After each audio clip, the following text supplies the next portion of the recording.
Another Jollibee bida, ang saya na naman kami. Tuwang-tuwa nga ang mga children ko na mapunta sa Jollibee bida, ang saya dahil mapapanood daw nila ang mga sarili nila. Charis! At ganito ang itsura ng magja-Jollibee. Oh, sabi ko sa inyo, pag si Julie pumasok sa Jollibee, shoot amara, ngiting tagumpay.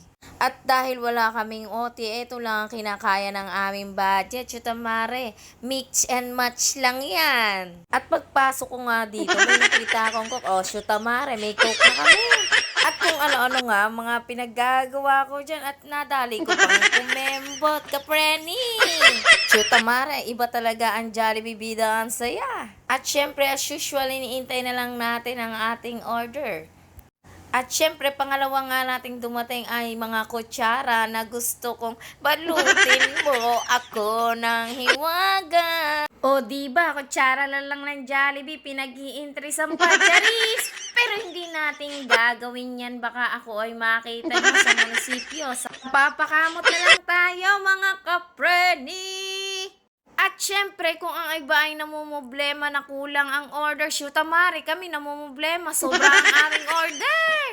At ganyan nga ang mga itsura ng mga taong gutom na, yung gusto mong kumain na ng tao. At sa sobrang excited bang makita nila ang mga sarili nila sa pabidyo-bedyo ko ba, ayan nang nangyayari. Yung kusa na lang ba silang nagpapapansin sa camera ko, Charis! At finally, nakompleto na rin ang aming order at kami magkakainan na. Charis! Kainan sa Jollibee baka kung ano-anong iniisip nyo. At syempre, yung nakita natin Coke kanina, eto na nga pala siya, naging Coke float. Charis! At kung yung iba ang dinadala nila, extra rice, syempre ang kami, ang dala namin ay extra Coke. Charis! At syempre, meron na naman tayong pasyaron. Balutin mo ako ng hiwaga na. At syempre, mga kapreni, nasa part na naman tayo ng as usual na parang hindi na naman tayo nagkikita sa loob. Yung parang miss na naman natin ang isa't isa. At syempre, hindi na naman mapakali si Apple Tala sa kakabilang ng aming order kung may kulang ba. Huwag kang mag-alala, hindi ka magkakaroon at di ka rin mawawaran. Charis! Yung kami nga ay nabubusog na, pero siya panay pa rin ang lakad. At binilisan na nga natin kumain para makapag-bedyo-bedyo pa kami. At eto nga, hinarap ko na sa kanilang pag-bedyo-bedyo. At mukha pa nga siyang galit sa akin, shoot amare. May take two pa nga siya. Ipapakita niya raw kung paano siya kumain ng spaghetti, Charis. At ganito nga daw sumubo yung gwapo na parang mga asar.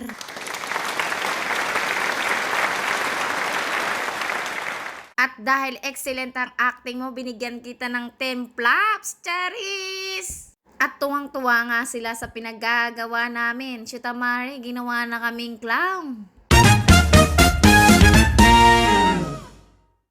At ganito nga daw itsura ng toro, shoot amari, kala ko susugudin na ako. At dahil dyan ay may nanalo na. Dahil sa sobrang tawa, naiiyak na yan, Charis. At dahil sobrang gutom ni Ate Carlota at shoot amari, hindi niya na naipakita sa amin kung paano siya kumain, paano lang daw siya humigop. At hiyang-hiya nga siya sa katotohanan. Yung parang gusto niya itirik yung mata niya, pero dahil sa hiya niya, natatawa na lang siya, Charis. At syempre, binibedyo-bedyo ko din yung sarili ko kung paano kumain. At dahil patapos na kami, nagpahula pa si Apple. 2 words. At syempre, nasa parts na kami ng uwian na. Siyempre, may Sharon ka na naman, te. Oh, may Sharon ka na naman. Ano masasabi mo? Sa Jollibee? Thank you, Jollibee! Picture muna kami, pero shoot amare, video pala ang nangyayari. At ganito na nga ang aming itsura pa, picture. Thank you for watching!